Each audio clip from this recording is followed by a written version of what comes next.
Hello friends, welcome back to our channel Blog Mania and our page Shanparna blogs. तो এখন তো আমরা আছি দার্জিলিং ট্যুরে। তো তোমরা প্রত্যেকটা ব্লগ দেখছো, আমাদের খুব ভালো লাগছে। আর আজকেই কিন্তু আমাদের শেষ দিনই বলতে পারো, কারণ কালকেই আমাদের ট্রেন আছে। আর তোমরা আগের ব্লগে দেখে নিয়েছো যে আমরা তাগদা তিনচুরিতে যে হোমস্টেতে ছিলাম, সেই হোমস্টে ছেড়ে আমরা বেরিয়ে এসেছি। আস্তে আস্তে অনেকগুলো জায়গায় আমরা ঘুরেছি। তো আর কয়েকটা জায়গায় ঘুরেই কিন্তু আমরা চলে যাব আমরা যেটার জন্য অনেক দিন থেকে অপেক্ষা করে আছি, সেই কমলালেবুর গ্রাম শিটংয়ে ঢুকে যাব। তো দেখো, এখন আমরা চলে এসেছি লেপচা মনেস্ট্রিতে, যেটা 300 বছরের পুরনো। ঢুকতেই দেখলাম মাটির তৈরি একটা বাড়ি, আর এটা যে 300 বছরের পুরনো সেটা কিন্তু এর অবস্থা দেখে বোঝা যাচ্ছে। তাও এটাকে যে এত সুন্দর করে মেনটেন করে রাখা হয়েছে সেটা দেখে কিন্তু আমাদের খুব ভালো লাগলো। এবার আমরা চলে যাব নামখিন পোখরি। তো একটা যেখানে আমরা যাচ্ছি সেটা কিন্তু একটা লেক। বর্ষাকালের লেকটা কিন্তু একদম ভর্তি থাকে, কিন্তু এই সময় লেকটাতে একদমই জল ছিল না। আর এখানে স্যালামান্ডার দেখা যায়। আর এখানে যেহেতু জল ছিল না, তাই আর আমরা বেশিক্ষণ থাকিনি, একটু দেখেই চলে গেলাম অহলদারা ভিউ পয়েন্টের দিকে। তো দেখো, আমরা ফাইনালি চলে এসেছি অহলদারা ভিউ পয়েন্টে। এখানে কিন্তু গাড়িটা একটু নিচেই থেকে গেল, আমাদেরকে বেশ কিছুটা রাস্তা হেঁটে উপরে উঠতে হলো। তো সেই জন্য মা আর নামলো না গাড়ি থেকে। আমি, বাবা আর পর্ণা চলে গেলাম অহলদারা ভিউ পয়েন্ট থেকে সুন্দর এই ভিউটাকে দেখার জন্য। এখানে কিন্তু চা বাগানও রয়েছে, তোমরা দেখতেই পাচ্ছ। আর এখানেও ওই চা বাগানের ড্রেস পরে ছবি তোলা হচ্ছে। আর আজকের ওয়েদারটা একটু মেঘলা, কিন্তু আমরা আগের দুদিন এত বেশি কাঞ্চনজঙ্ঘা দেখে নিয়েছি যে আমাদের কিন্তু আর কোনোই আফসোস নেই। আর এইখানকার হোমস্টেগুলো দেখো, খুবই সুন্দর, যেখান থেকে ভিউটা দারুণ দেখা যাচ্ছে। দার্জিলিংয়ে এসেই কিন্তু আমরা অনেকগুলোই ভিউ পয়েন্ট দেখেছি, আর প্রতিটা ভিউ পয়েন্ট থেকেই অসাধারণ একটা সুন্দর ভিউ দেখা যাচ্ছিল কাঞ্চনজঙ্ঘার। তো আমাদের সমস্ত অপেক্ষা শেষ করে আমরা চলে এসেছি কমলালেবুর বাগানে। তো এখানে এত কমলালেবু দেখে তো আমরা নিজেদেরকে আটকেই রাখতে পারছিলাম না। আর এই কমলালেবুর বাগানের পাশেই কিন্তু কমলালেবুর বিক্রিও চলছিল, কিন্তু বাগানে গিয়ে কমলালেবু তোলা কিন্তু ছিল পুরোপুরি নিষিদ্ধ। তাও আমরা স্পেশাল পারমিশন নিয়ে বাগান থেকে কমলালেবু তুলেছিলাম। আর এখানে দেখো মাচায় কত স্কোয়াশ আর কুমড়ো ঝুলছে। তো এই বাগানটাকে ভালো করে আমরা এক্সপ্লোর করতে থাকলাম।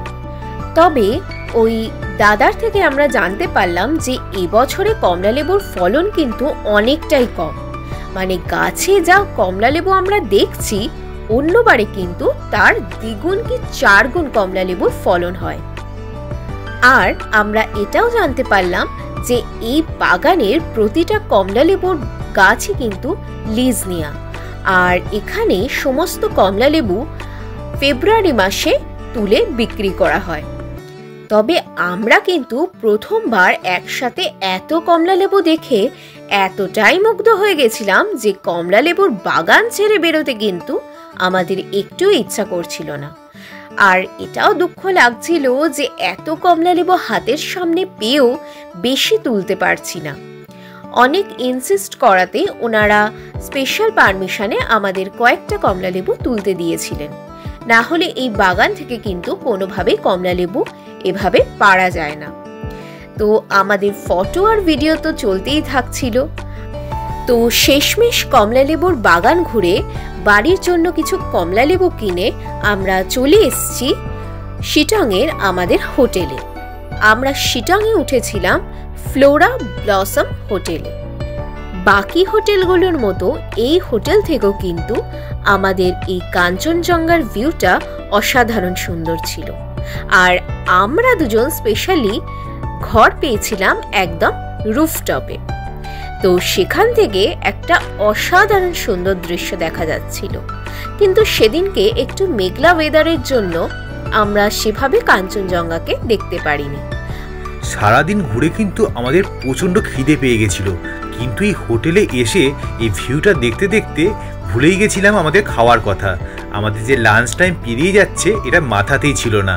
তো দেখো দাদা আমাদের জন্য ওপরই খাবার এনে দিয়েছেন।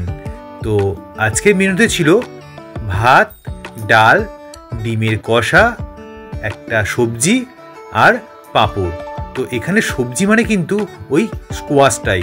তো আমাদেরও খেতে এটা খুবই ভালো লাগছিল। খাওয়া দাওয়া করে একটু ঘুমিয়ে নিয়েছিলাম। তো দেখো ঘুম থেকে উঠে দেখলাম সন্ধে হয়ে গেছে। আর সন্ধেবেলা পাহাড়ের ভিউটা তো তোমরা জানোই। আর সাথে চলে এলো গরম গরম পকোড়া আর কফি। পকোড়া কফি খেয়ে গল্প করে কিছুক্ষণ এদিক ওদিক করতে করতেই আমাদের ডিনার টাইম হয়ে গেছিল। ডিনারে ছিল ফ্রায়েড রাইস আর চিলি চিকেন। তো বুঝতেই পারছো খাওয়া দাওয়া খুব ভালোই চলছে। আজকের এই নতুন সকালটা কিন্তু আমাদের জন্য অতটাও আনন্দদায়ক নয়, কারণ কাল থেকে আমরা কিন্তু আর এই কাঞ্চনজঙ্ঘার দৃশ্য দেখে ঘুম থেকে উঠতে পারবো না, কারণ আজকেই আমাদের এই দার্জিলিং ট্যুরের শেষ দিন। তাই শেষবারের মতো সকালের চায়ে চুমুক দিতে দিতে এই পাহাড়ি দৃশ্যটাকে এনজয় করে নিলাম।